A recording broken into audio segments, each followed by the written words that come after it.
குருவடிகளே சரணம். Hello friends and viewers, எல்லாருக்கும் வணக்கம். மகான் திருமூலர் அவர்கள் அருள் செய்த திருமந்திரம் பாடல்களில் இரண்டாம் தந்திரத்தில் கர்ப்ப கிரியை என்ற தலைப்பின் கீழ் வரும் பாடல்களும் அதற்கான விளக்கமும் பார்க்க போறோம். இந்த பிரிவில் மொத்தம் 41 பாடல்கள் இருக்குங்க. பிரிவு 14 கர்ப்ப கிரியை, கர்ப்பத்தில் செய்யப்படும் செயல் அப்படின்னு அர்த்தம். இறைவன் கர்ப்பப்பையில் உள்ள உயிர்களை காக்கும் முறைமை பத்தி இந்த பிரிவில் சொல்லப்பட்டிருக்குங்க. பாடல் 451 உயிரை தத்துவங்களுடன் சேர்த்து கருப்பையில் இருந்து உதவுகிறான், ஆக்குகின்றான். முன் பிரிந்த 25 ஆக்குகின்றான் அவன் ஆதி எம் ஆருயிர், ஆக்குகின்றான் கர்ப்ப கோல கையுள் இருந்து, ஆக்குகின்றான் அவன் ஆவது அறிந்தே.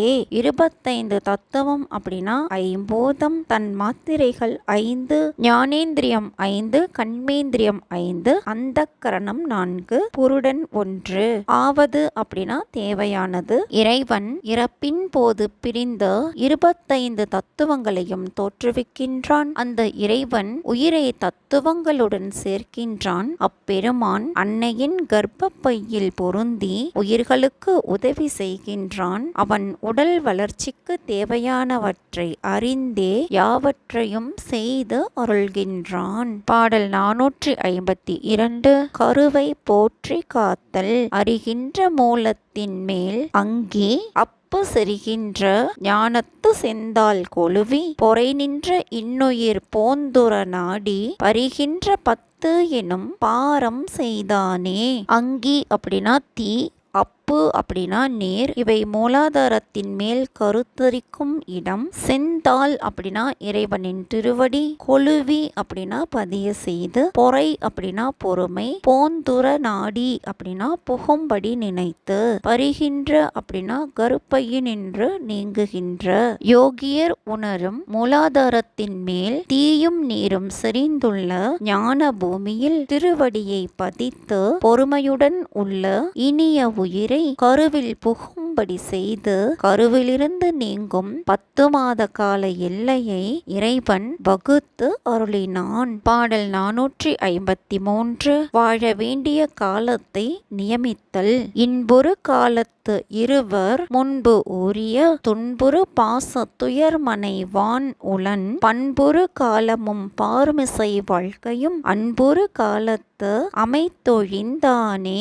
இன்புறு காலம் அப்படின்னா கணவன் மனைவியை கூடி அடையும் காலம். துயர்மனை அப்படின்னா துன்பம் உடைய வீட்டில். அன்புறு காலத்து அப்படின்னா கணவன் மனைவி அன்புடன் கூடிய காலத்தில். வான் உளன் அப்படின்னா சிவபெருமான். அருள்வெளியில் விளங்கும் இறைவன் தலைவன் தலைவியர் இன்புற்ற போது சீவன் விட்டு சென்ற வினையை அனுபவிப்பதற்காக துயரம் பொருந்திய உடலில் பக்குவம் அடையும் காலத்தையும் உயிர் உலகத்தில் தங்க வேண்டிய காலத்தையும் ஆண் பெண் இருவரும் கூடிய அக்காலத்திலேயே நியமித்து அருளினான். பாடல் 454 பெண்ணின் கருவை நாடி ஓடியது, கருவை ஒழிந்தவர் கண்ட நாள் மூவேல், புருடன் உடலில் பொருந்தும் மற்ற ஓரார், திருவின் கருக்குழி தேடி புகுந்த உருவம் 2ஆக ஓடி விழுந்ததே. காணுதல் அப்படின்னா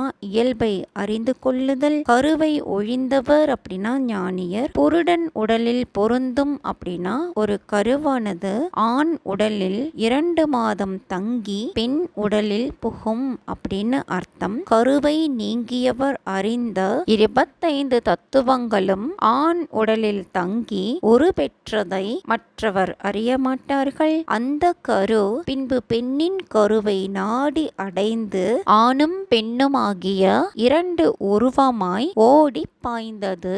பாடல் 455 கருவின் உரு விழுந்தது லிங்கம், விரிந்தது யோனி, ஒழிந்த முதல் 5ம் ஈரைந்தோடு ஏறி, பொழிந்த புனல் பூதம் போற்றும் கரணம், ஒழிந்த நுதல் உச்சி உள்ளம் ஒளிந்ததே.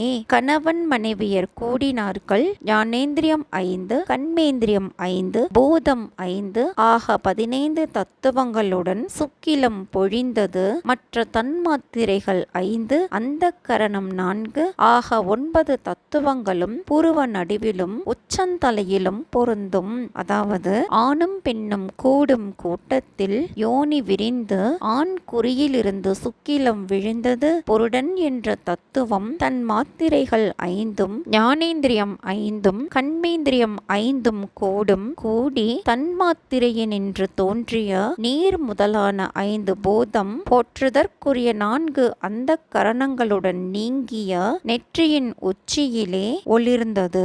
இதுதாங்க இந்த பாட்டோட பொருள். என்ன ஃப்ரெண்ட்ஸ், பாடல்களும் விளக்கமும் உங்களுக்கும் தெளிவா புரிஞ்சிருக்கும்னு நினைக்கிறேன். மீண்டும் 456வது பாடலில் சந்திக்கலாம். தேங்க்யூ.